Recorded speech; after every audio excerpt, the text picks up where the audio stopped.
नमस्कार दोस्तों, हमारे चैनल धार्मिक सरोवर में आपका हार्दिक स्वागत है।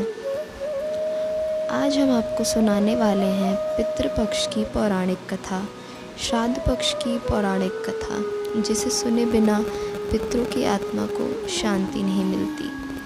तो पितृपक्ष की पौराणिक कथा के अनुसार जोगे तथा भोगे दो भाई थे। दोनों अलग अलग रहते थे। जोगे धनी था और भोगे निर्धन। दोनों में परस्पर बड़ा प्रेम था।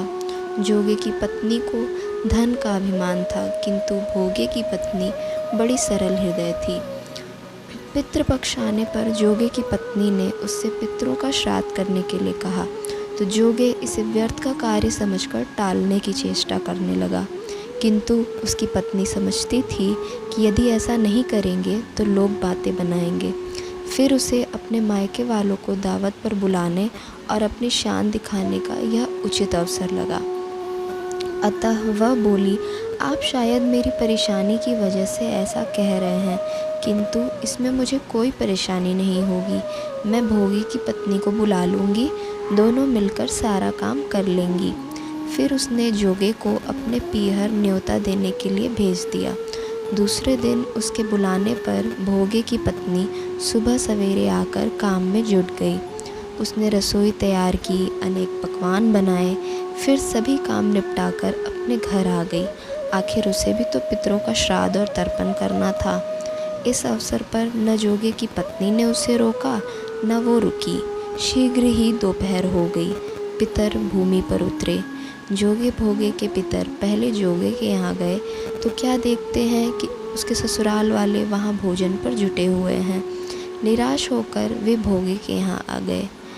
वहाँ क्या था, मात्र पितरों के नाम पर अगियारी दे दी गई थी। पितरों ने उसकी राख चाटी और भूखे ही नदी के तट पर जा पहुँचे। थोड़ी देर में सारे पितर इकट्ठे हो गए और अपने अपने यहाँ के श्राद्धों की पढ़ाई करने लगे। जोगे भोगे के पितरों ने अपनी आप बीती सुनाई। फिर वो सोचने लगे कि अगर भोगे समर्थ होता तो शायद उन्हें भूखा न रहना पड़ता, मगर भोगे के घर में तो 2 जून की रोटी भी खाने को नहीं थी। यही सब सोचकर उन्हें भोगे पर दया आ गई।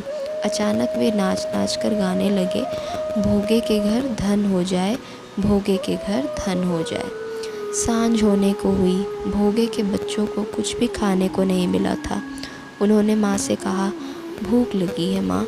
तब उन्हें टालने की गरज से भोगे की पत्नी ने कहा, जाओ, आंगन में हौदी औंधी रखी है, उसे जाकर खोल लो और जो कुछ मिले बांट कर खा लेना। बच्चे वहाँ पहुँचे तो क्या देखते हैं कि हौदी मोहरों से भरी पड़ी है। वे दौड़े दौड़े माँ के पास पहुँचे और उसे सारी बातें बताई। आंगन में आकर भोगे की पत्नी ने ये सब कुछ देखा तो वो भी हैरान रह गई। इस प्रकार भोगे भी धनी हो गया, मगर धन पाकर वह घमंडी नहीं हुआ। दूसरे साल का पितृपक्ष आया। श्राद्ध के दिन भोगे की स्त्री ने 56 प्रकार के व्यंजन बनाए। ब्राह्मणों को बुलाकर श्राद्ध किया, भोजन कराया, दक्षिणा दी। जेठ जेठानी को सोने चांदी के बर्तनों में भोजन कराया। इससे पितर बड़े प्रसन्न तथा तृप्त हुए। आप लोगों को अगर यह कहानी पसंद आई तो हमारे चैनल को लाइक, शेयर और सब्सक्राइब करें और